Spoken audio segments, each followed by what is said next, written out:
But I do think going back to Guy Ritchie's, King Arthur. King Arthur is kind of a good thing to go, because absolutely both of us would agree that not a good King Arthur film. So it's a terrible King Arthur film. Now, I haven't seen the new He-Man, No, but you for have not, me, and you need to, because we really need to talk about okay, He-Man. all right, but for me, that was a great He-Man movie. That King Arthur was a great He-Man movie, because Sure. you had a Skeletor character, you had a He-Man character. Now, it didn't have Grayskull and it didn't have some of the other stuff, Right. but to me, it felt a whole lot closer to He-Man than it did to King King Arthur. Arthur. So, So I so hadn't considered that, but anyway, I'll there allow you it. go.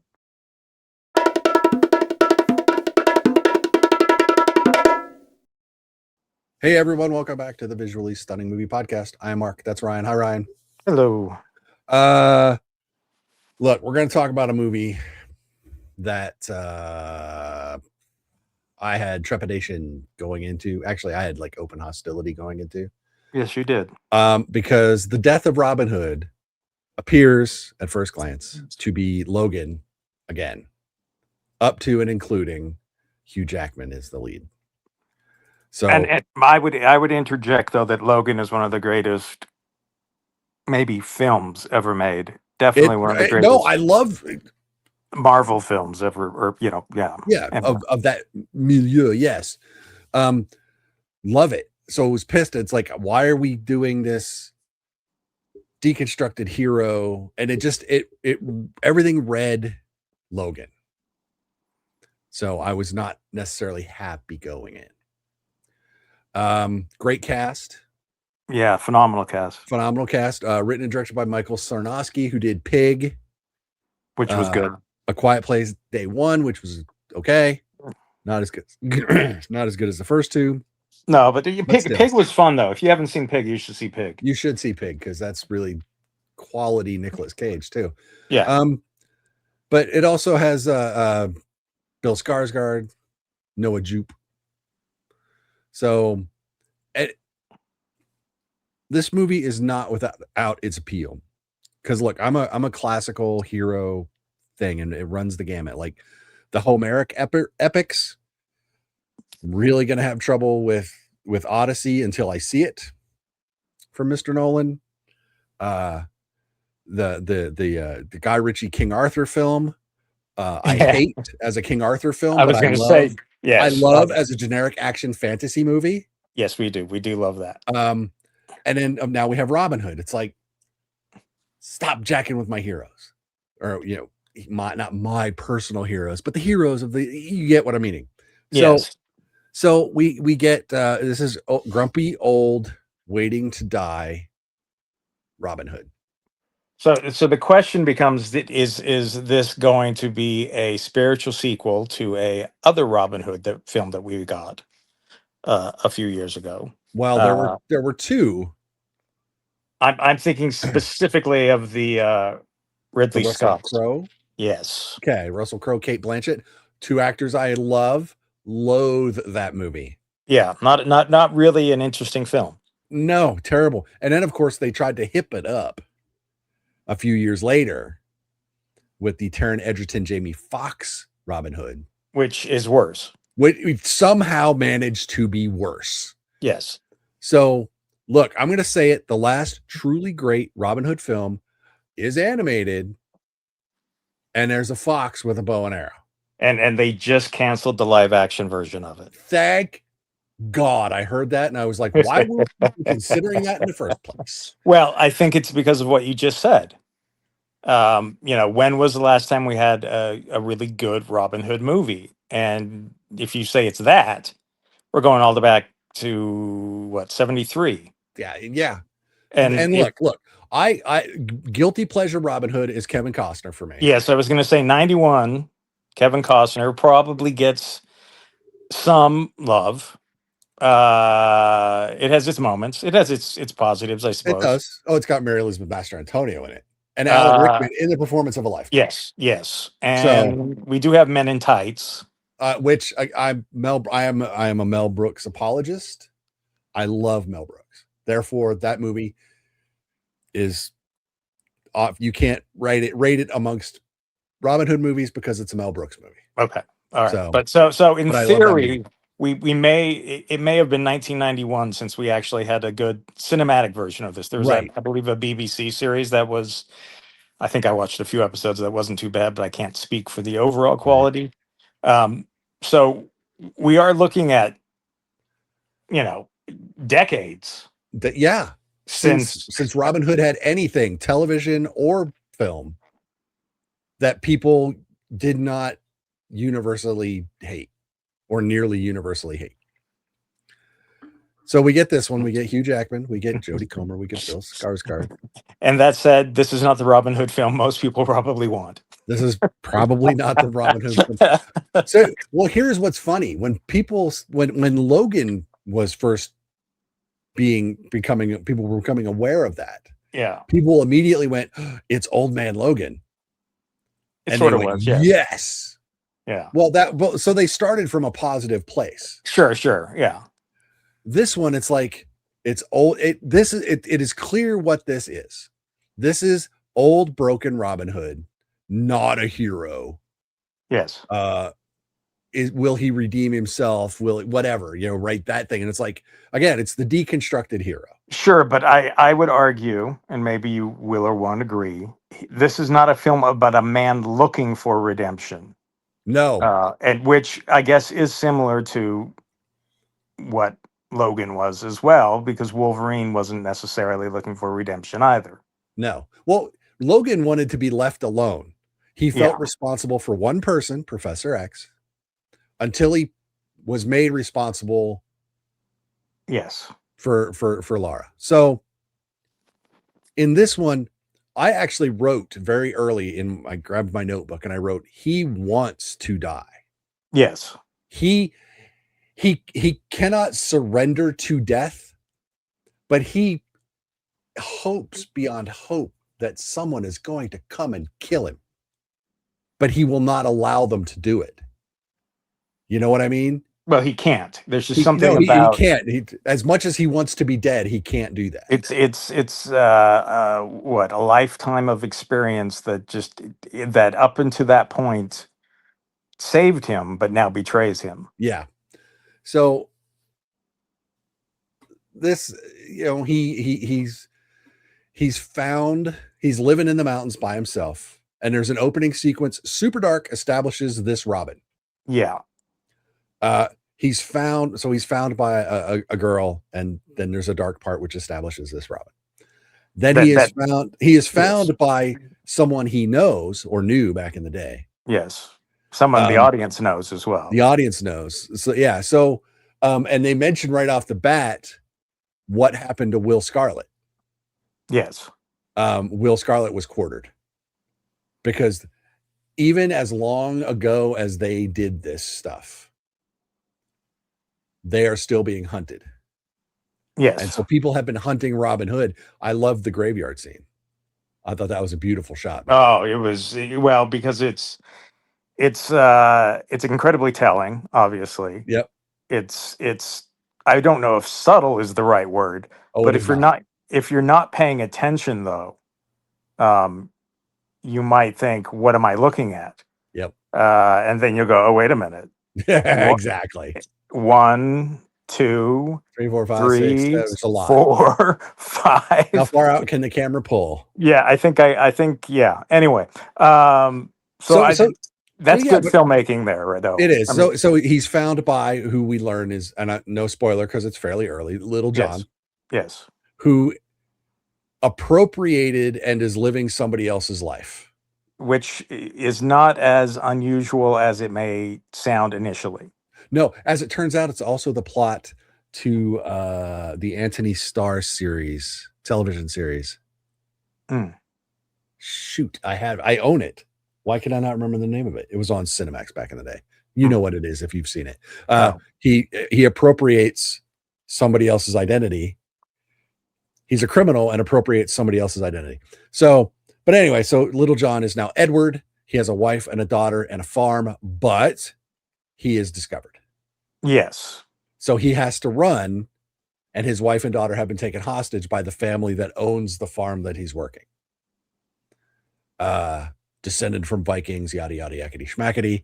He convinces Robin to go only because Robin comes to the conclusion we'll probably die. Yes, and so he's decided, So well, he's you know what? If that's the way, that's the way. right. Uh, Spoiler alert: he does not, because there's the rest of a movie. Yeah. But he winds up hurt, taken to this abbey run by this prioress who may or may not have magical abilities. That is Jodie Uh, Comer. yes, who is, yeah, no, and I love that it is what it is. That it's not a religious necessarily. I mean, there's, I guess, an element of religious Mm-hmm. going there, but it's kind of a It's harbor. it's a place for damaged Yeah. people run by a damaged person. Yes, and that's always more interesting than a place run by a rich woman who, anyway. Yeah.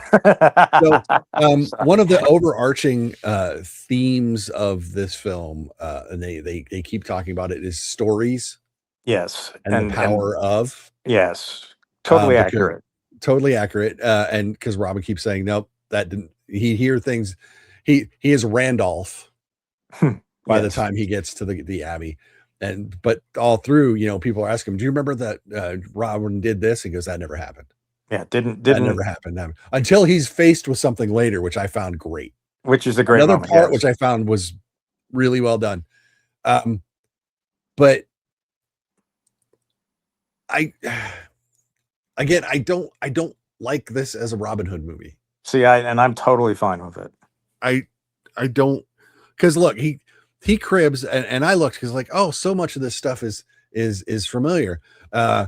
He cribs from a Wadsworth program. He cribs from a 17th century ballad of Robin Hood, Death of Robin, I believe is the name of it. It's in my review. Robin Hood's death, and Logan. So it's not that this is an uninteresting or well performed or well shot movie. I don't know why we need it. I want this. I think the way I put it in my review was, I just hope that the death of Robin Hood can become the death of the deconstructed hero. Can we just have a hero? I Yeah, don't know but if I don't know if Nolan's going to give us one in the Odyssey. Well, we'll see. But I see. I think it's about. I mean, it's about the stories of Robin Hood, which he very quickly is like, in the first conversation he has, look, we were horrible people. Yeah. Um, Well, he early on is established as an unreliable narrator. to a degree, He sure. seems to be the most honest, but his recollections are incorrect Well, sometimes. or is he trying to shape the narrative? Well, when he's faced with people that are like, no, first person, Well, yes, but I you know, don't think he expects to be called out. So right? I think he's very much playing a game, or Perhaps, he has a long term plan, um, that throughout this film is essentially proven to be ineffective. And even for him, I think what's interesting is the film starts out with, it is so dark, and yeah, the violence is so brutal. Um, the first 20 minutes of this film is just um, it's horrific. it is. It's just, I mean, it's, There's some Northman level yes. And in stuff. fact, for the first 20 minutes, I was worried that's what we were getting, because we've already got the Northman, and the Northman is a phenomenal piece of work that up until that point, this wasn't quite matching with, and that part of that's the way it was Northman was shot. Yeah, Single camera, in the middle of everything. There's technical aspects of that film that are just frankly amazing. That this one, quite honestly, was not trying to replicate. no, But there is a similar sense of tone, and atmosphere. And as we work in, there is sort of a mystic element as well, though not remotely as crazy as in the Northman. No. But so initially, I was a little hesitant to buy completely in because it did feel like we were traversing that narrative to a certain extent. But that story is quickly not abandoned, but the narrative changes. It goes in a different direction. Right. When you end up on this island that's populated by seemingly probably, the children that are there are probably people who are the children of adults who were slain. Yep. They're So probably orphans. they're probably orphans. That's not really specified, No. but it's the only explanation that you really could come across or Right. come to. Either that or it's really darker and she's stealing kids. Which, hey, you know what? That would be super dark. That well, all things considered, when we learn later on, everything considering, yes, it would be much darker, but maybe also forgivable. Yeah. Um, no, but I think the way that it goes from this horrific, really kind of awful experience, and awful is what's intended, not awful in the sense that it's, oh, I can't. This was made poorly. Awful in that it's an awful world Yes. that they inhabit. Um, and you could argue that is an awful world that has been created by the characters that inhabit it, Yep. and that they deserve everything they're getting or having to, anyway. There's actually an element in the first scenes that I think is very telling, in that if someone wasn't so quick to get things done, it may have ended far differently. Yes. Yes, because there's a choice that a character makes that you kind of go, oh, and it takes things to an awful conclusion, um, which Yep. is unfortunate. And otherwise, we may get an entirely different movie here, but we don't, because it's a completely believable choice. It seems true to what we know of the individual's character. But even, Robin Hood in the moment seems like, here we go again. Yep. This is, or maybe in the back of his head is, and this is why I thought we would die. Um, because sometimes, as much as you like certain people, you know their habits, and you know that they're liable to make mistakes, and those mistakes will lead to ruin. Anyway, which I thought was interesting as well. Yeah. Yeah. I got a little echo from you, I think. No, Oh, there sorry. it's gone. But no, we talked, I said he wants to die. Yeah. You said, he's not looking for redemption. No. Once they start healing him from his extensive wounds at the abbey. Yeah, he's broken in quite a few places. But he's still not looking for redemption. It's almost like he says, well, I can hide from death here. So he kind of changed that approach. But he doesn't want to be there either. No, I know. He is super conflicted, because So for a there's that. second he kind of sees a life that might have been, had the stories of Robin Hood been true. But well, yes, but there is an interaction, and it's an interaction that you referred to, Oh, that happens where it's like, you can't be you if you want this. yes, And presumably you want this, and that's where some of the interesting conflict for me is because he's not quite sure if he wants it or not. but he does. He He hangs there until yeah, an event. So let me ask you a question. yeah. Did you read the scene in the cave with the candles the same way I did? Sexually? Yes. Yeah. Okay, just checking. I was like, because I then you think, play that later on her reaction, and it's like all of that comes full circle. It's but like we know what was going on and why.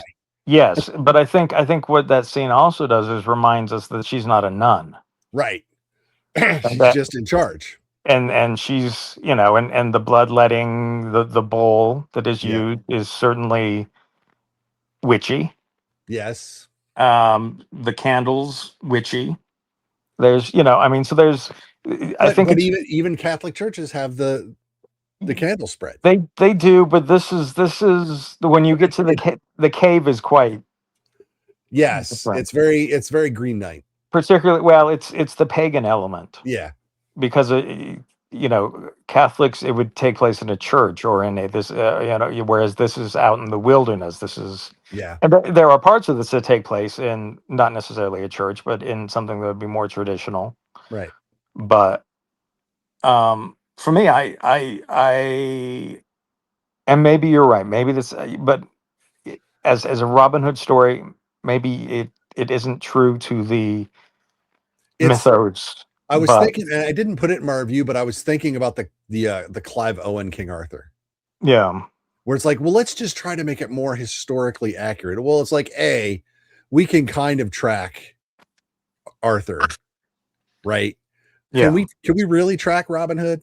probably not. Not Not really. So is it no. more historically accurate, or is it just more I think this is just an idea. cinematically fun or I whatever? think no, I don't even think it's fun. I just think it's the idea of a redemption forced upon a character who doesn't want it. And that's an arguable thing. Is there redemption for Robin Right. Hood? And I think the argument could be made that no, there is no redemption for Robin Hood. So redemption cannot only be given, it must be accepted. Well, not just accepted, but I think that there's a certain thing of at a certain point what you've done matters. Yes. And Well, there, again, there are there are certain things that are perhaps unforgivable. and And what's funny, you say that, and that is, I put the entire Henry Wadsworth Longfellow poem in my review, mm, The Arrow and the Song. And because yeah, the poem is about, we put things out, we do things, we say things, and we don't know how they're going to land, how they're going to be reacted to, what is going to happen. And of course it starts, I shot an arrow into the air and fell to earth, I know not where. It's yeah, classic. It's also Robin Hood. It's also how they determined where Robin Hood was going to be buried. sort So, of, sort of. so well, not I- necessarily in the movie, but in the legend. Okay, yes, yes, But okay. they're clearly playing into that with They this to film. I would also argue that there's a different reading there. Well, If you the want, reading right. is Little Margaret releasing him, but it plays into that enough that there's a lot of ways to read it. Yeah. So I think, but I think there are lots of layers to a lot of elements of this film, yeah, so it's and that to me is where it's interesting. And maybe I will buy into the did this need to be Robin Hood? And I would say probably not, but it needs to be about someone who we have a perceived idea of. I mean, what are we going to get William Tell next? Probably not. But the thing is, I don't. I think the whole if this is not Robin Hood, Who is we it? s- we if yeah, who is it? And we will have to spend an hour establishing who this individual is perceived as, and then go about dismantling that. Whereas if I say it's Robin Hood, we have all been given an idea of who Robin Hood is. See, and I would argue that with you could keep everything except Robin Hood. You could keep the idea about stories and all of that. And all of this, all of the development of our lead is done through storytelling. People are telling the stories of whomever. But I don't want to hear. I want to see. But it would be told and shown through And like I the said, creative flashback. and then this becomes a miniseries rather than a movie I kind of see what you're saying. because I think time wise, you know, Yeah. so whereas I somewhat, but I think from a writer's perspective, we need a historical figure who is viewed as being wholly good or good in some moralistic way. We can't necessarily use actual historical characters. I mean, Although we're you should, starting to try to do that too. well, yeah, but I'm thinking you shouldn't from a Right. Yeah. writer's perspective. I'm just thinking from a writer's perspective. If you suddenly turn this into Braveheart 2, there's a whole different can of worms that are going on here Yeah.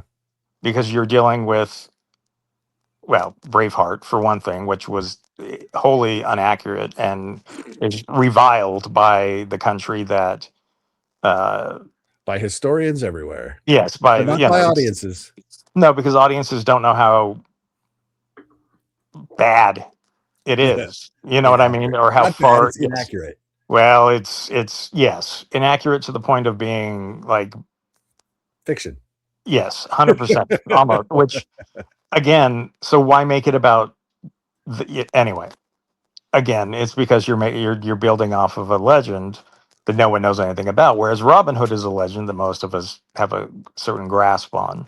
So it gives you a foundation to build off, and then you can take it and make a story that maybe isn't specifically about the Robin Hood that we know, but the idea is taking someone who is considered wholly good, according to the story and the narrative, who is not. That history has been kind of twisted, but this Yeah. isn't really about the twisting of history as much as it is about the man who actually is the person who these stories are about, and his rejection of the person that they say that he is. Right. Now, yes, you can argue that maybe he was a better person than he plays up. Maybe he is a senile old man who has, frankly, just done too much killing, regardless of good, bad, whatever Right. side. It's just worn on him. I think there's actually a great scene with him that he has a conversation that's about that I think is a really well written, fairly powerful scene. Is that Uh, the with the after the boat ride on the beach. yes. Yeah. That's a Anyway, good conversation. so I think I really like the film. So I you liked it really more like the than film. me. Yeah, I wound up enjoying it despite in spite of it. yeah.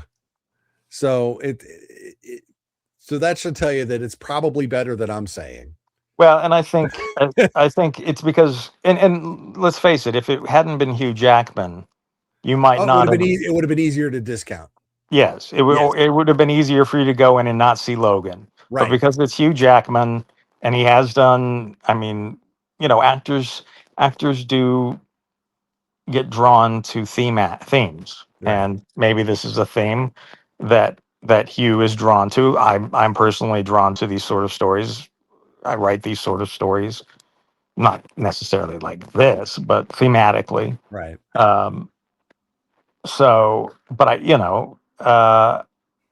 I don't think he's playing Logan, um, although he is playing a Logan archetype, the anti-hero and Yeah. whatnot. And but so yeah, I think you going in, you had identified elements that, yes, there are tropes that are similar between the two films. Logan is built off of westerns, and westerns are built off of other folklore, and Mhm. nothing No. is entirely original, probably at any point. And I think if Logan had been a crappy movie, Yeah. Well, yes. you Yeah. know, you know, Yeah. This would be, but to me, there are similar themes, and there are similar beats and things, and you could probably, if I wanted to, I could draw more comparisons than we have here. But I don't think, though, I think that's more of a product of story and structure than it is about this screenplay mimicking or copying another screenplay. right. And again, Um, so that's why I said it. If you've listened to this far, the film is likely better than I have said it is. And I can't argue if it's not as good as Ryan wants it to be. because Yeah. I can't reach that far. And then it may, and but I also there's this sort of sometimes when you're watching a film, you think, okay, this is in my wheelhouse. This is, Yeah. like I said, this is the sort of film or story that I would tell. This is the sort of, and so then it becomes, all right. So how well are they going to tell it? And at the end, when for me, it was like they told it pretty darn well. They took it to places where I expected to go, and then they took a sharp left and went somewhere else. It gives an ending that I feel like is far more um, what digestible than I think even the ending that there's a part of you that wants. Because again, as I said earlier, sometimes you just did too much. Right. The things that you did, you really can't be forgiven for. Um, Particularly by the people that you did them to. Too. Yeah. Someone else who's further away from the situation, maybe they can reason their way out of it. But there's certain things that are done that a person cannot reason their way out of, and they can maybe find a silver lining, but Right. they cannot reason their way completely out of. And I'm glad that it went that way. Yeah. Um, I don't know. I mean, I think yes, I'm really high on this, but with the acknowledgement that this is the sort of film that I get excited about. And it normally is for me. I took in a lot of stuff. So I will tell people to go see it. I mean, because it is shot beautifully. The score, such as it is like Oh, the score is all great. it's all like native song. I just I'm glad you brought that up because I hadn't, and I think this might be my favorite soundtrack so far. Now, the irony being Mother Mary, I thought was pretty darn great as well, and it's total opposite end of the spectrum. Right. And the only connection is, I suppose, that they're both A24 films. Which, all right, there you go. There you go. But yeah, no, I really loved what they did with the score and the songs and things in this. Um, Loved it.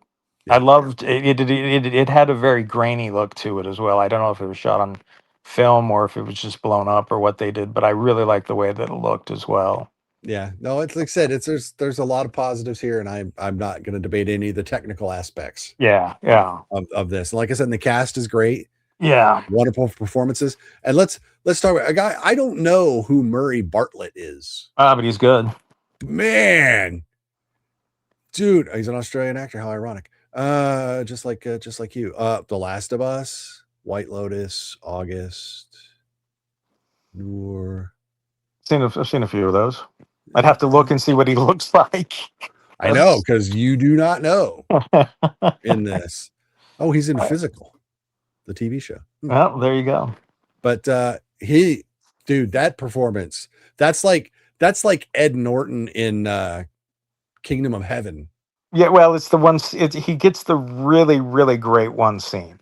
Now, Yes, that's not to say that his other scenes aren't good.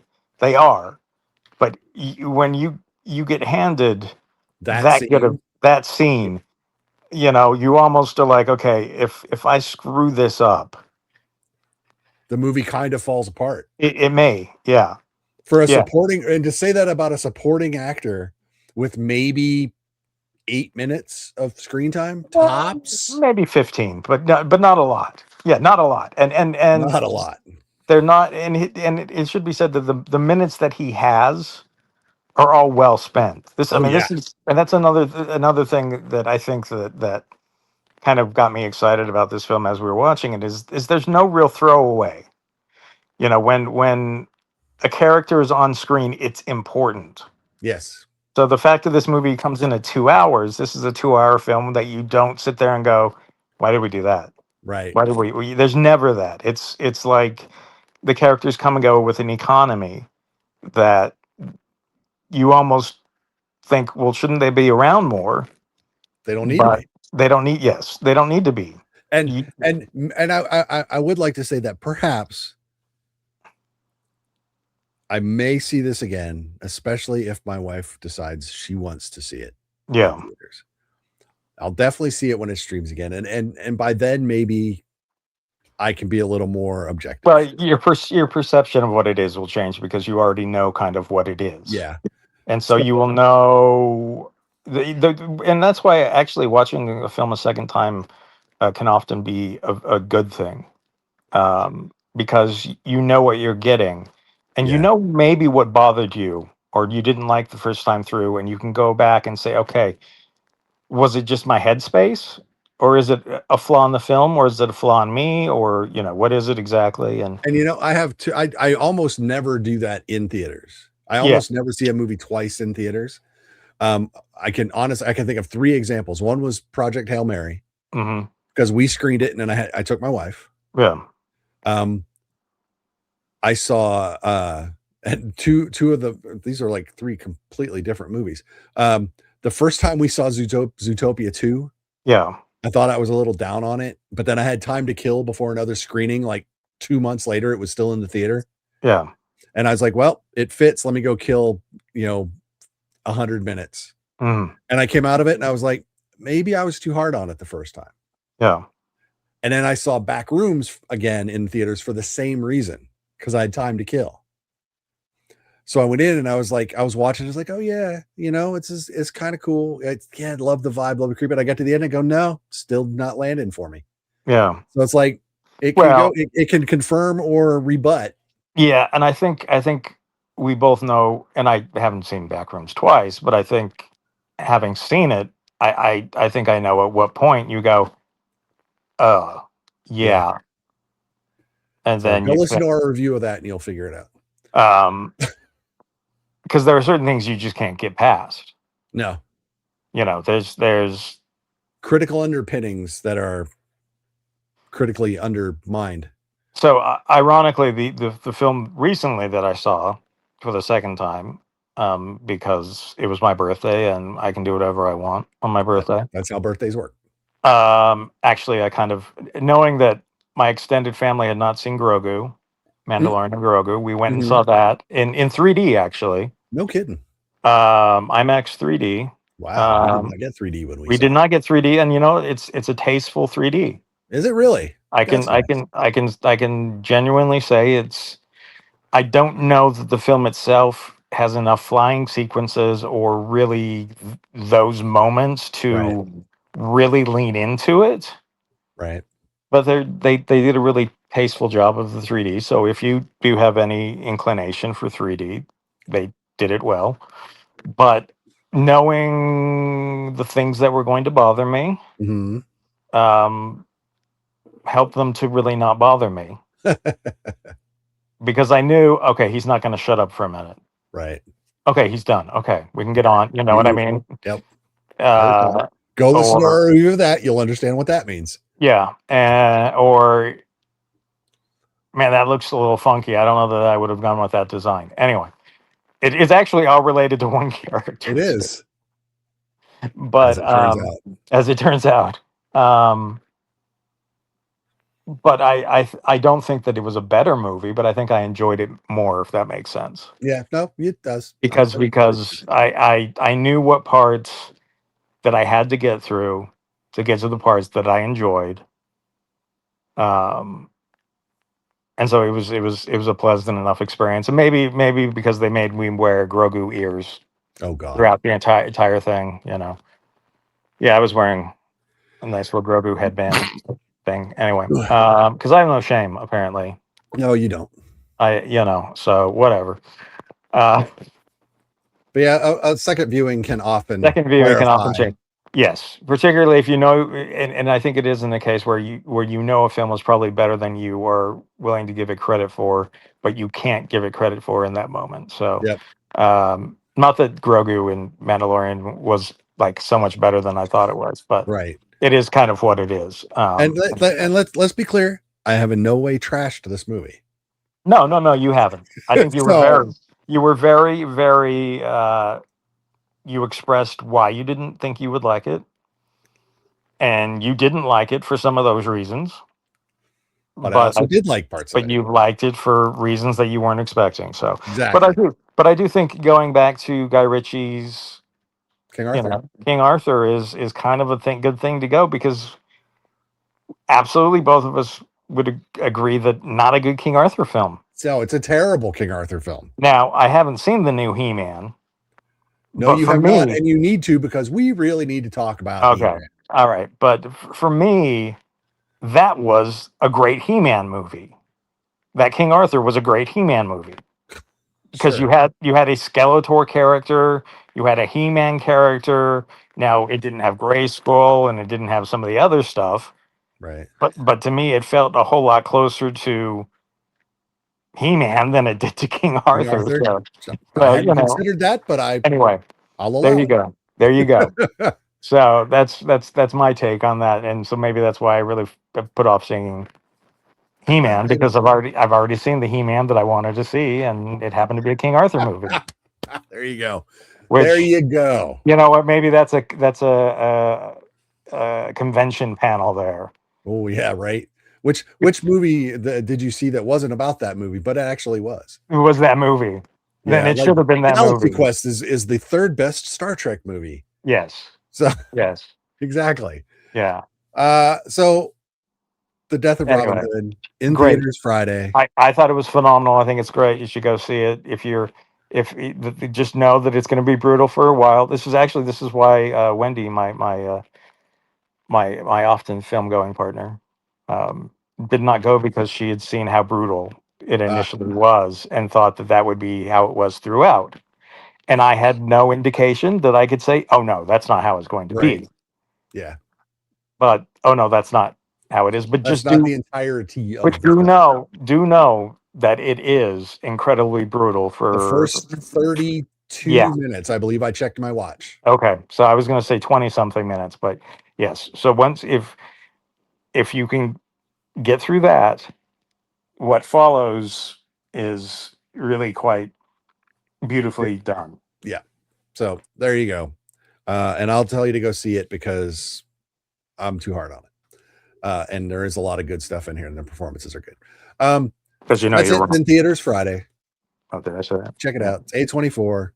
Don't forget to like us, follow us on social media. Go to the website, vsmoviepodcast.com. See all the written stuff there. If you're watching this on YouTube, click subscribe. That would be lovely. Leave a comment. Let us know what you think. Till we talk to you again, be good, stay safe, go see a good movie in theaters. There are many. This is one of them. Yes. No, but there is and if you're into indie films, it's great. If you're into Right. big budget films, great. Yeah. So if you like both, great. Yep. So next week, no, this week. Oh crap. Yeah, Toy Story comes out. Yeah. Also this week. I need to write that review. So there you go. We'll talk about it soon. I was at a concert when we had the screening, so that might come a little late, but I am absolutely not missing Toy Story. There you go. So we talk to you again. I'm Mark. That's Ryan. Bye, Ryan. See you. We'll talk to y'all later. Bye-bye.